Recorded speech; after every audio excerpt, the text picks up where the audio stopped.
حضرت عمر کی شہادت ہے. یہودی بول اٹھا, کافر بول اٹھا, اگر 6 مہینے عمر دنیا میں اور رہتے تو دنیا میں کوئی کافر موجود نہ ہوتا. 6 مہینے. اور جب اس بطل جلیل کا جنازہ اٹھا, اللہ بخاری پڑھیے نا, اللہم ارزقنا شہادتا فی سبیلک, اللہ بسترے کی موت نہ دینا, شہادت کی دینا. عمر شہید ہوئے, مسجد نبوی میں نماز پڑھاتے, اور جب جنازہ اٹھا تو مدینے کا پھر پیچھے جو دلیر بچے وہ مولا علی تھے.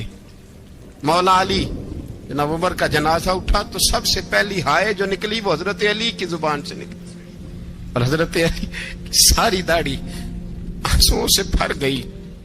لوگوں نے کہا کہ علی کیا ہوا؟ فرمانے لگے تم دیکھ نہیں رہے جنازہ کس کا اٹھا ہے, پلٹ کے دیکھو تو صحیح, تم پتہ نہیں یہ کون گیا ہے. کہ حضور کیا ہوا؟ آپ فرمانے لگے عمر اس طرح کے کام کر کے گیا ہے, اب ان کے رستوں پہ کون چلے گا؟ کون اس کے جگر راہ وفا میں نقش ایسے چھوڑ آیا ہوں, میں جس منزل سے گزرا ہوں وہ اب تک یاد کرتی ہے. حضرت علی حضرت عمر کے جنازے پہ کھڑے ہو کے کہتے ہیں اللہ مجھے اس طرح کے عمل کرنے کی توفیق دے جس طرح کے عمر کر کے گیا. میرے بھائی, بطل عزیز, بطل حریت حضرت عمر رضی اللہ تعالیٰ عنہ, جو اپنی زندگی انقلاب والی گزار کے گئے. عمر جب دنیا سے گئے تو 80 دینار کا قرضہ تھا, 22 لاکھ مربع میل کا حکمران, اور اپنے بیٹے سے کہنے لگے بیٹے کوشش کرنا تیرے خاندان والے مل کے میرا قرضہ اتار دے, میری قبر پہ بوجھ نہ رہے, اور اگر خاندان والے مدد نہ کریں تو میرے دوستوں سے بات کرنا, وہ مدد نہ کریں تو پھر علی سے بات کرنا. ان کا پیار آپس میں اتنا, اور تو اختلاف ثابت کر رہا ہے. 80 دینار کا قرضہ چھوڑ کر حضرت عمر دنیا سے گئے, اور جاتی دفعہ کہہ گئے میرے بعد میرے بچوں کو حکومت کے مشورے میں بھی شامل نہ کرنا, حکومت کے مشورے میں بھی میری اولاد شامل نہ ہو. اتنا بڑا شخص اتنا بڑا رنگ دے کے 1 محرم کو جب عمر فاروق کا وصال ہوا تو بیٹے سے کہنے لگے اماں عائشہ سے جا کے کہو میرا بھی نبی پاک کے روزے میں دفن ہونے کو دل کرتا ہے. ایک قبر کی جگہ ہے اماں جی نے اپنے لیے رکھی ہے, بخاری ہے بخاری. حضرت عائشہ کے پاس صاحبزادے گئے, کہنے لگے اماں جی عمر کو زخم لگ گیا ہے, حالت بڑی پریشانی والی ہے. وہ کہتے ہیں اگر اماں اجازت دیں. سید عائشہ رو پڑی, فرمانے لگی کہ اپنی قبر کی جگہ تو نہیں نہ کسی کو دیتا, پر عمر نے کمال ہی بڑا کیا. اسے کہو جاؤ گنبد خضرا میں قیامت تک جو مصطفیٰ پہ اور ابو بکر پہ سلام پڑے گا وہ تجھ پہ بھی سلام پڑھ کے جائے گا. جاؤ میں نے جگہ دی. اعلیٰ حضرت فاضل بریلوی رحمت اللہ علیہ فرماتے ہیں وہ عمر جس کے آدھا بشیدہ شکر, اس خدا دوست حضرت پہ لاکھوں سلام, اس خدا دوست حضرت پہ. آپ یقین کریں ممبر پہ بیٹھا ہوں, حضرت عمر کا جب نام لیتا ہوں تو میرے وجود کے رونگٹے کھڑے ہو جاتے ہیں. حضرت عمر کی زندگی جب پڑھتا ہوں تو لگتا ہے خدایا ایسے شخص بھی دنیا میں آئے. کہ حضرت عمر رضی اللہ تعالیٰ عنہ کا آج یوم شہادت ہے. میرا تو دل کرتا تھا کہ فجر سے باتیں شروع ہوں اور سارا دن ہی عمر کی باتیں ہوتی رہیں, سارا دن جناب عمر کی باتیں, سارا دن. اس لیے کہ ذکر جناب عمر کا ہوگا پر راضی اللہ کے رسول ہوں گے. میرے رسول پاک علیہ السلام سب کے لیے ہی دعا مانگتے ہیں نا, حضور کی دعا عام ہے, لیکن مصطفیٰ کریم نے کعبے کا غلاف تھام لیا اور غلاف کعبہ کو حضور نے سینے سے لپٹایا اور سینے سے چمٹا کے کہا اللہ میں نے تو کبھی سوال ہی زیادہ نہیں کیے, میں کرنے آیا ہوں, مجھے عمر دے دے, عمر دے دے. حضور نے مانگ کے لیا. اور پھر جب جس کو حضور مانگے اللہ سے, حضرت عوف بن مالک اشجعی ایک صحابی ہیں. حضرت عوف بن مالک رضی اللہ تعالیٰ عنہ فرماتے ہیں کہ جناب ابو بکر صدیق کا زمانہ تھا تو میں نے خواب دیکھا, میں نے خواب میں جناب عمر کو دیکھا, اور میں نے دیکھا کہ کوئی کہنے والا کہہ رہا ہے کہ عمر وہ ہے کہ اللہ کے رستے میں کوئی اسے جتنا مرضی برا بھلا کہے یہ پرواہ نہیں کرتا. کس کے رستے میں؟ بولے سارے. اس کا مطلب ہے اللہ کے رستے میں لوگ برا بھلا بھی. قرآن مجید نے کہا وَلَا يَخَافُونَ لَوْمَةَ لَائِمٍ, کچھ لوگ ایسے ہیں جو برا بھلا کہنے والوں کی پرواہ نہیں کرتے. اور دوسری بات میں نے یہ دیکھی کہ عمر خلیفہ بنے گا، اور تیسری بات میں نے خواب میں یہ دیکھی کہ عمر شہید بھی کیا جائے گا، عمر شہید بھی ہوگا۔ یہ میں نے 3 باتیں خواب میں دیکھی۔ فرماتے ہیں میں نے آ کے خواب حضرت ابو بکر صدیق کو سنائی، وہ خلیفہ تھے۔ وہ کہنے لگے ٹھہر جا، میں عمر کو بلاتا ہوں، اس کے سامنے دوبارہ سنانا، اس کے سامنے۔ فرماتے میں نے بلایا حضرت عمر فاروق کو، آ کے بیٹھے، خواب شروع ہوا۔ کہ ایک بات تو میں نے یہ دیکھی کہ آپ ملامت کرنے والے کی پرواہ نہیں کرتے، دوسرا آپ خلیفہ بنے گے۔ جناب عمر کہنے لگے چپ کر، ابو بکر کے سامنے ہی کہہ رہا ہے، چپ کر، خلیفہ کے سامنے ہی کہہ رہا ہے۔ حضرت ابو بکر صدیق کہنے لگے عمر اسے کہنے دو، مجھے لگتا ہے رب کی رضا یہی ہے کہ میرے بعد اگر مصطفیٰ کا منبر ملے تو عمر کو ملے، اسے کہنے دو، کہنے دو۔ حضرت عمر رضی اللہ تعالیٰ عنہ کو تیسری بات کہی۔ حضرت عوف بن مالک نے کہا آپ شہید کیے جائیں گے، میں نے خواب دیکھی ہے۔ نیک لوگوں کے خواب بڑی حد تک سچے ہوتے ہیں۔ کہا میں نے خواب دیکھی ہے۔ تو حضرت عمر کہنے لگے شہید تو دلیر لوگ ہوتے ہیں، شہید تو دلیر، جسے سارا زمانہ دلیر کہہ رہا ہے وہ اپنے بارے میں کیا کہہ رہے ہیں؟ کہتے ہیں شہید تو دلیر، میں تو کاہل سا آدمی ہوں، سست آدمی ہوں، میں تو اتنا کام ہی نہیں کرتا، تو یہ خواب تو نے جو دیکھا ہے نا پھر سے دیکھنا۔ تو ابو بکر صدیق فرمانے لگے عاجزی نہ کر، انکساری نہ کر، تو جو کہہ رہا ہے ٹھیک کہہ رہا ہے، لیکن مجھے سن کے شکر بھی ہوا ہے اور افسوس بھی ہوا ہے۔ افسوس اس بات کا کہ تیرے جیسا بطل عظیم چلا جائے گا، اور شکر اس بات کا کہ رب تجھے زندگی بھی اعزاز والی دے گا، اور شہادت کی موت دے کے اللہ تجھے موت بھی عزت والی عطا فرمائے گا۔ اللہ موت بھی تجھے عزت والی دے گا، تجھے کاہلوں جیسی موت اللہ۔ حضرت فاروق اعظم رضی اللہ، او بھائی یہاں تو اس زمانے کا سب سے بڑا مسئلہ پروٹوکول ہے۔ ہم چھوٹے طبقے سے لے کر بڑے سارے پروٹوکول کے قائل ہیں، پر حضرت عمر رضی اللہ تعالی، حضرت عمر کی سادگی اور پھر جناب عمر کی عاجزی، جب انسان اپنے اوپر سوار کر لیتا ہے نا، سوار کر لیتا ہے، میں بدکار پرانا خادم، کسے در ملی نی ٹوئی، تے واصف یار نے نظر جو کیتی تے واصف ہی ہو۔ میں اکثر سوچتا ہوں حضور نے جہاں بھی کہا نا، فرمایا میرے بعد نبی ہوتے تو خطاب کے بیٹے عمر ہوتے۔ حضور نے فرمایا عمر جس رستے سے جاتا ہے شیطان وہ رستہ بدل جاتا ہے۔ نبی پاک صلی اللہ علیہ وسلم نے فرمایا میرا عمر وہ ہے کہ اس کی زبان پر حق جاری ہے۔ حضور علیہ الصلوۃ والسلام نے فرمایا 950 سال حضرت جبریل میرے عمر کی شان بیان کریں تو ان کی عظمت ختم نہیں ہوتی۔ 950 سال جبریل عظمت بیان کرے تو ختم نہیں ہوتی۔ یہ بات ہے حضرت عمر کی، اور فرمایا عمر ابو بکر کی نیکیوں میں سے ایک نیکی ہے، یہ شان ہے عمر فاروق رضی اللہ تعالیٰ عنہ کی۔ حضور نے فرمایا میرے بعد نبی ہوتے تو عمر ہوتے، جس گلی سے عمر آئے شیطان رستہ بدل جائے۔ میرے عمر فاروق کی شان 950 سال بیان ہو تو ختم نہ ہو۔ عمر کی زبان پر اللہ حق بیان کرتا ہے، جو عمر کہتا ہے وہی رب کر دیتا ہے۔ حضور ساری زندگی فضیلتیں بیان کرتے رہے، عمر جواب میں کیا کہتے ہیں؟ کوئی بتائے نا کہ یہ والی حدیثیں کبھی عمر نے بھی روایت کی ہوں کہ حضور نے میرے بارے میں یہ کہا ہے۔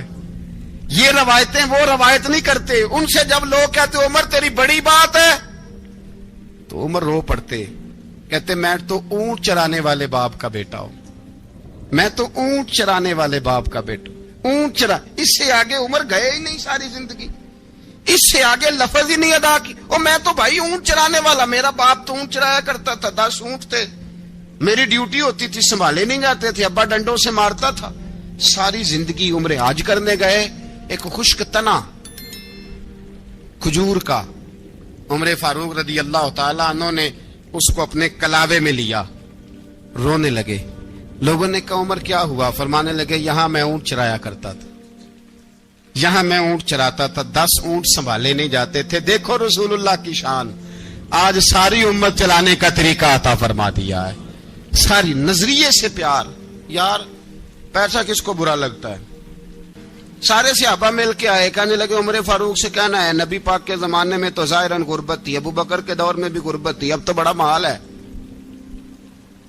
عمر سے سفارش کرو کہ عمر نیا کرتا پہنا کرے. ملکوں کے سفیر آتے ہیں, عمر وہی پھٹی پرانی چادر اوڑھ کے اور وہی کئی جگہ پہ پیوند لگے سوٹ پہن کے سفیروں کے سامنے بیٹھ جاتا ہے. عمر کو مشورہ دو, طے ہو گئی بات. سب نے جب مشورہ دے لیا تو سارے کہنے لگے یہ بتاؤ شیر کی مونچھ کو ہاتھ کون لگائے گا؟ کہنا کس نے ہے؟ بندہ بھی تو ڈھونڈو نا. نے کہا جناب میرا یہ خیال ہے کہ مولا علی شیر خدا کہیں گے, کیونکہ جس شخص کی عمر کو سب سے زیادہ حیا کرتے دیکھا وہ شیر خدا مولا علی ہے رضی اللہ تعالی. علی کہیں گے اس لیے کہ جناب علی تو کئی دفعہ جب گفتگو کرتے تھے تو حضرت عمر چپ کر جاتے تھے اور فرماتے تھے علی نہ ہوتا تو میں ہلاک ہو جاتا. تو کہا علی سے کہو. جناب علی شیر خدا کو بلایا. کس کام کے لیے جی؟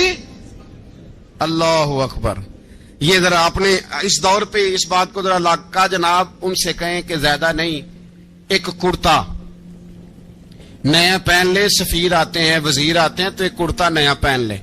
حضرت علی کو بلایا. آپ فرمانے لگے کوئی اور بات ہوتی تو میں کہہ دیتا, یہ والی میں نہیں کہہ سکتا.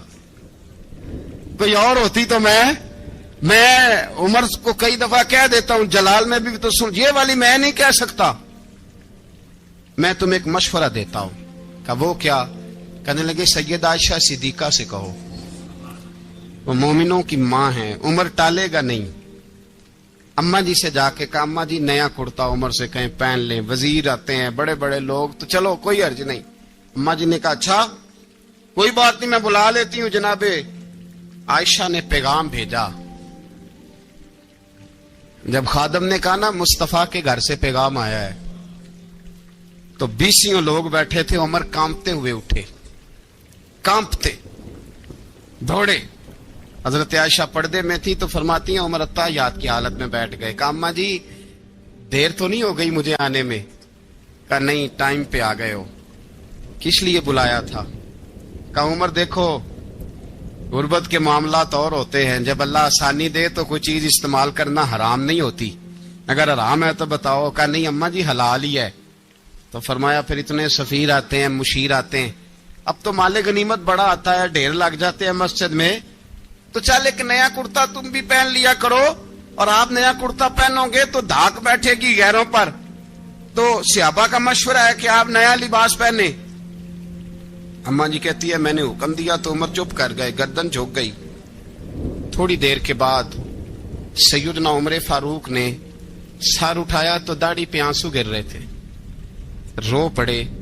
کہنے لگے پاک محبوب کی پاک بیوی جیسے حکم کرتی ہو میں حاضر ہوں, پر مجھے وہ والا لباس پہنانا جو میرے مصطفیٰ نے پسند فرمایا ہے. اگر یہ رنگ رسول پاک کا ہے تو میں حاضر ہوں, اور اگر نبی پاک کا نہیں تو پھر جیسے آپ حکم کریں.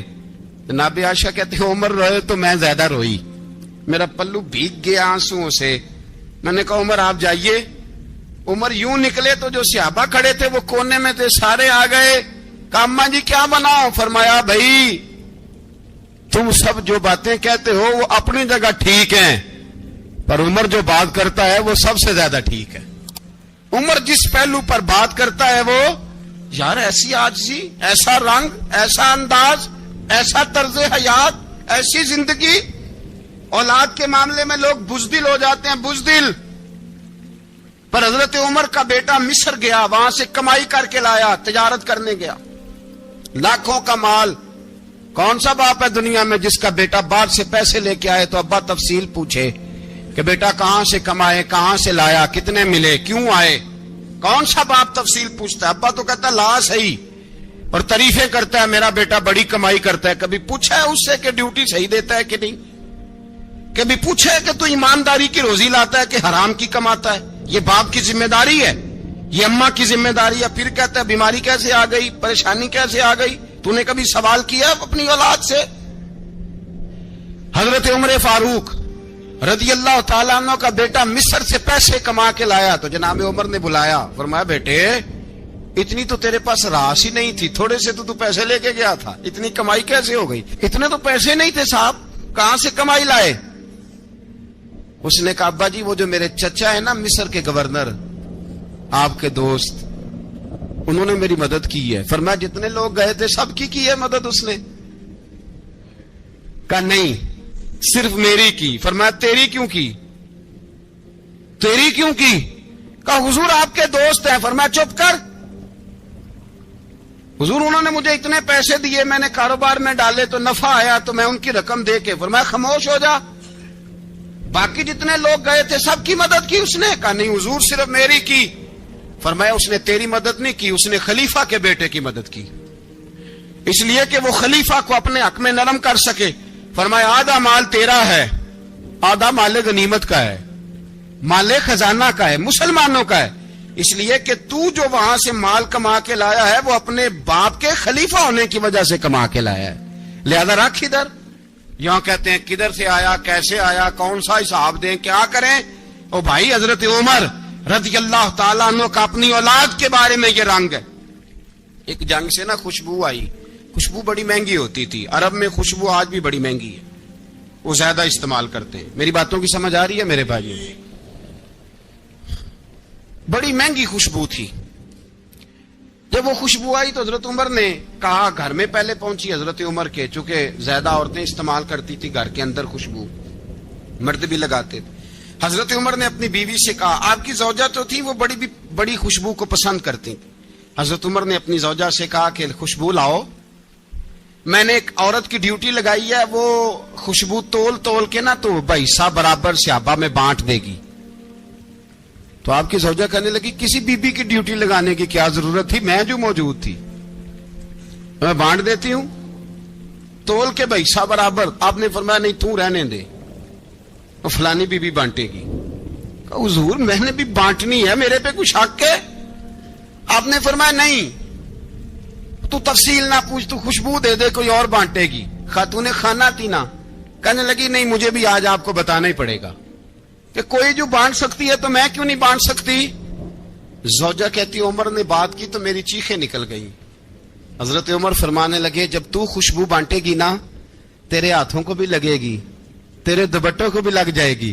اگر رب کریم نے مجھ سے سوال پوچھا کہ عمر خوشبو تو مسلمانوں کی تھی, تیری بیوی کے دوپٹے کو کیوں لگ گئی, تو میں اللہ کے حضور کیا جواب دوں گا؟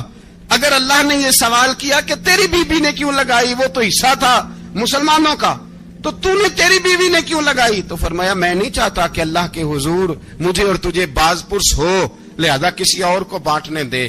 زوجہ روئی اور تڑپ کے کہنے لگی عمر مجھے لگتا ہے صبح قیامت بھی تیری بیوی ہونے کی وجہ سے اللہ مجھے جنت عطا فرما دے گا, تیری زوجہ ہونے کی برکت سے. بھائی یہ معیار رکھا, خدا کی قسم ایسا شخص تاریخ میں دوبارہ نہیں آیا. اتنا بڑا آدمی, اتنا بڑا شخص, اتنا بڑا آدمی, اور پھر رنگ یہ ہے کہ عمر 22 لاکھ مربع میل کا حکمران, 22 لاکھ, اور کھجور کے درخت کے نیچے مٹی کا ڈھیلا لے کے سو گئے ہیں, پرواہ کوئی نہیں, کوئی مسئلہ ہی نہیں. 2 غلام ساتھ بیٹھے تو ایک روٹی حضرت عمر نے گھر سے منگوائی, تھوڑا سا سرکہ, تو غلام کہنے لگے ہم نے بھی کھانی ہے. فرمایا کوئی حرج نہیں, روٹی کو پیٹ بھر کے کھانا ضروری تو نہیں, 3 حصوں میں بانٹ لیتے. ایک آدمی آیا ہوا تھا مصر کا رہنے والا ملنے کے لیے, اس نے پوچھا عمر کدھر ہے, تو کہا وہ ادھر جاؤ مسجد میں بیٹھے ہوں گے. اور واپس آیا تو کہنے لگا وہاں تو 3 غلام بیٹھے ہیں, ایک روٹی بانٹ کے کھا رہے ہیں, لگتا ہے کئی دنوں سے روٹی نہیں ملی. کہا 3 غلام تو کوئی نہیں, وہاں 2 ہی تھے, تیسرے تو امیر المومنین تھے. اس نے کہا نہیں 3 غلام ہیں, کپڑے بھی ایک طرح کے پہنے ہوئے, بلکہ 2 کے تو پھر صحیح ہیں, تیسرے کے تو زیادہ ماڑے ہیں. کپڑے بھی ایک طرح کے, کھانا پینا بھی ایک طرح کا, اور ان کا نشست برخاست بھی ایک طرح کی ہے, لہذا کوئی فرق نہیں. حضرت ابو ہریرہ کہتے ہیں میں لے کے آیا, اور جناب عمر کو جب میں نے کچی زمین میں تامت سمیٹ بیٹھے دیکھا تو میں رو پڑا. میں نے اس مصر سے آنے والے کو کہا تو اس کے جلوے دیکھ, اگر اس کی ذات میں اتنا حسن ہے تو محمد عربی کا مقام کیا ہوگا. یہ مقام غور ہے, مقام غور. ایک آدمی کو آپ نے دیکھا آنکھوں سے نابینا ہے اور بھیک مانگ رہا ہے, تو حضرت عمر کو نظر آ گیا. فرمایا کون ہو؟ اس نے کہا میں یہودی ہوں. فرمایا بھیک کیوں مانگتے ہو؟ کہا جب تک تندرست تھا مسلمانوں کو جزیہ دیتا تھا, بوڑھا ہو گیا ہوں کیا کروں. حضرت عمر نے گھوڑے کی پشت پہ بٹھایا, کافر کو گھوڑے کی پشت پہ بٹھایا اور بٹھا کے مدینے لائے. حضرت علی شیر خدا وزیر خزانہ تھے, فرمایا علی اس کا وظیفہ جاری کرو. کہا یہ کون ہے؟ فرمایا یہ یہودی ہے، لیکن یہ ہمیں جزیہ دیتا رہا، بوڑھا ہو گیا بیچارہ، بھیک مانگنے پہ مجبور ہے، ہماری حکومت کے اندر رہتا ہے، اس کا پورا وظیفہ جتنا خرچہ اتنا وظیفہ لگاؤ۔ حضرت علی کہتے ہیں میں وظیفہ لگا رہا تھا اور وہ میرے نبی کا کلمہ پڑھ رہا تھا، وہ رسول اللہ کا کلمہ پڑھ رہا تھا۔ یہ مزاج، یہ نہیں کہ کافر۔ حضرت عمر نے گورنروں کو خط لکھے تھے کہ زبردستی کسی کو مسلمان نہیں کرنا، جہاں ان کی عبادت گاہیں بنی ہو گرانی نہیں، کوئی مندر کوئی گرجا ضائع نہیں کرنا، بات دور نکل جائے گی۔ اور میں اپنے مضمون پہ رہتا ہوں، اہل بیت کا پیار اگر سکھایا ہے تو جناب عمر نے سکھایا ہے رضی اللہ تعالی عنہ۔ امام حسن ملنے، آپ یقین کریں میں جب اس واقعہ کو پڑھتا ہوں تو میرا دل جھوم جاتا ہے۔ میں کہتا ہوں یار ڈاڈا ہونا اپنی جگہ پہ، عشق ہونا اپنی جگہ پہ، انسان کا باوقار ہونا اپنی جگہ، جہاں کھڑے ہونا تھا وہاں یہ کھڑے ہوتے تھے، اور جہاں جھکنا تھا وہاں یہ ان لوگوں میں اقبال نے کہا تھا تیری نگاہ ناز سے دونوں مراد پا گئے، عقل غیاب و جستجو، عشق حضور و اضطراب۔ جہاں اگر آیا ہے سامنے کیسر و کسرا تو عمر جیسا دلیر کوئی نہیں، اگر سامنے آیا ایران کا بادشاہ تو عمر جیسا تگڑا کوئی نہیں، اگر آیا ہے سامنے غسان کا بادشاہ تو عمر جیسا عادل کوئی نہیں، لیکن اگر علی کا بیٹا آیا ہے، اگر فاطمہ کے لال پارے آئے ہیں تو پھر فاروق اعظم سے جیسا محب کوئی نہیں، پھر ان سے جیسا پیار کرنے والا کوئی نہیں۔ اندر بیٹھے ہیں جناب عمر، اندر تنہائی میں کچھ وزیروں سے گفتگو ہو رہی ہے، میٹنگیں جاری ہیں۔ آپ کے بیٹے ملنے آئے جناب عبداللہ ابن عمر، ابا جی ملنا ہے، بات ٹھہرو بات کر رہا ہوں، کوئی نہ اندر آئے۔ صاحبزادہ باہر کھڑا ہے، تھوڑی دیر گزری تو امام حسن بھی آ گئے۔ کون آئے؟ آپ کو جو ملے گا امام صاحب کا نام لینے سے، وہ سردار ہیں جنتیوں۔ کون آئے؟ سارے بولیے امام حسن، تیری نسل پاک میں ہے بچہ بچہ نور کا، تو ہے نے نور تیرا سب گھرانہ۔ امام حسن آئے تو حضرت عبداللہ ابن عمر کو دروازے پہ کھڑے دیکھا، کہا امیر المومنین کہاں ہیں؟ کہنے لگے حضرت عمر کے بیٹے۔ کہنے لگے وہ اندر بیٹھے، کچھ میٹنگ ہو رہی ہے اور انہوں نے کہا کوئی اندر نہ آئے، لیکن آپ جانا چاہیں تو چلے جائیں، آپ جانا چاہیں تو، تیری نسل پاک میں ہے بچہ بچہ نور، آپ جانا چاہیں تو چلے جائیں۔ تو انہوں نے کہا جب آپ باہر کھڑے ہیں تو مجھے کوئی اتنا ضروری کام نہیں، اور ابھی زور کی نماز تھوڑی دیر میں ہوگی، میں مسجد میں مل لوں گا امیر المومنین سے۔ یہ بات کہہ کہ امام حسن چلے گئے۔ یار اتنی بڑی بات نہیں تھی، اتنی بڑی بات نہیں تھی۔ وہ میرے استادوں کا بیٹا بھی آئے تو کہا ٹھیک ہے جی وہ سوئے ہوئے ہیں، کوئی غرض نہیں یار میں ٹھہر کے آ جاؤں گا، کوئی بڑی بات نہیں تھی، دیکھا جائے تو بڑی بات نہیں تھی، پر بات بہت بڑی تھی، اس لیے کہ یہ خالی حسن نہیں، یہ حسن ابن علی ہے، یہ حضرت فاطمہ کے لخت جگر۔ حضرت عمر باہر نکلے، عبداللہ ابن عمر سے پوچھا کوئی آیا تو نہیں؟ تو کہا حضور امام حسن آئے تھے۔ تو کہا پھر شہزادے کو اندر کیوں نہیں بھیجا؟ کہا میں نے کہا تھا۔ وہ کہنے لگے اگر امیر المومنین مصروف ہیں تو میں ظہر میں مل لوں گا۔ حضرت عمر رونے لگے، فرمایا بیٹے تو نے اچھا نہیں کیا۔ پھر مسجد نہیں گئے، سیدھے امام حسن کے دروازے دستک دی، امام حسن باہر آئے، کہا شہزادے آئے تھے تو ملے کیوں نہیں؟ تو امام حسن کہنے لگے حضور آپ کا اپنا بیٹا دروازے پہ کھڑا تھا، آپ کا اپنا بیٹا دروازے پہ کھڑا تھا، اور منع بھی کیا تھا آپ نے تو میں زور میں مل لیتا۔ حضرت امام حسن فرماتے جوش جذبات میں جناب عمر نے سر سے پگڑی اتار دی، جوش جذبات میں کہنے لگے حسن میرے بیٹے کا اور آپ کا کیا مقابلہ؟ کیا اس کی ماں کا نام فاطمہ الزہرا ہے؟ کیا اس کی نانی کا نام خدیجہ الکبریٰ ہے؟ کیا اس کے نانے کا نام محمد مصطفیٰ ہے؟ آپ کا اور اس کا کیا مقابلہ؟ پھر رو پڑے اور کہنے لگے بیٹے میں مکے کے صحراؤں میں اونٹ چرایا کرتا تھا، یہ جو میرے سر پر عزت کے بال ہیں یہ تیرے نانے کے اگائے ہوئے، میں مکے کے خبردار شہزادے خبردار۔ او بھائی اہل بیت نبوت کے ادب کا رنگ اگر سکھایا ہے تو سیدنا عمر نے سکھایا ہے۔ سوار دے فرماتے جب پہنچے نا دار ارقم میں تو دروازے پہ حضرت امیر حمزہ کھڑے تھے۔ حضرت امیر حمزہ، ایک شخص کہنے لگا حضرت امیر حمزہ سے عمر آ رہا ہے، فرمایا آنے دو۔ کہا حضور وہ تلوار بھی گلے میں لٹک رہی ہے، فرمایا آنے دو، وہ اگر عمر ہے تو میں بھی امیر حمزہ ہوں۔